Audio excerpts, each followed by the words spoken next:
Hi, my name is Isabella Gobea, and this is my final speech, and this is my audience. So my speech will be about the history and origin of video games and its effect on society. How many of you have ever been told that playing video games is a waste of time? Back in the day, video games were seen as a niche hobby or something for nerds, and that was uncool. But times have changed. Nowadays, video games are everywhere. Everyone's playing video games. From smartphones to massive online tournaments, gaming has exploded into a global phenomenon. Even some people's grandmas are playing it on social media platforms. Whether you're a dedicated gamer or someone who's never picked up a controller, video games are a massive part of media culture. They influence movies, music, technology, and even the way we interact with each other. Understanding the history of video games and their impact can give you a fresh perspective on the world around you. From video games' humble origins in computer labs to becoming a dominant force in entertainment and technology, video games have had a profound, multifaceted impact on society.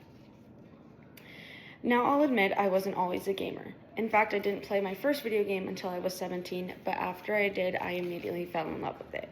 I discovered a source of joy, challenge, and a connection that I had never expected. Beyond my personal experience, I've also spent a lot of time researching the history of video games and diving into credible sources to understand the evolution and influence. In this speech, I am going to explore the fascinating world of video games. First, we'll journey back to the origins of video games, uncovering where, when, and how it all began. Second, we'll trace the evolution of the video game industry, examining the key milestones and the innovations that transformed it into the powerhouse that it is today. And here's my audience again. The first video games were emerged from computer labs in the 1950s and the 60s. Believe it or not, the earliest video games weren't designed for entertainment. They were created by scientists and researchers as a way to demonstrate the capabilities of early computers. According to Tristan Donovan's book, Replay the History of Video Games, one of the very first games was Tennis for Two. This was created in 1957 on an oscilloscope.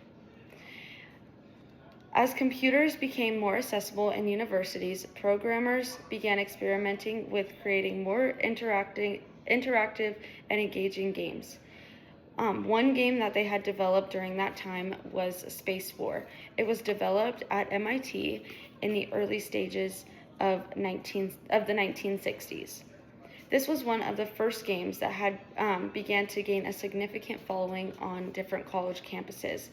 This had some students captivated with its space combat gameplay. As computers became more accessible in universities, programmers began experimenting. The arcade era brought video games to a mass audience. In the 1970s, this was marked as a turning point for video games as they moved out of the lab and into the public sphere. One game that had really gone into the public sphere was the game Pong. This was released by Atari in 1972. This had become a massive hit and very, very addictive. It had helped popularize arcade games in bars, entertainment centers, and even places that nobody else would think of. In the late 1970s and early 1980s, everyone had saw an explosion of creativity and innovation in the arcade game scene.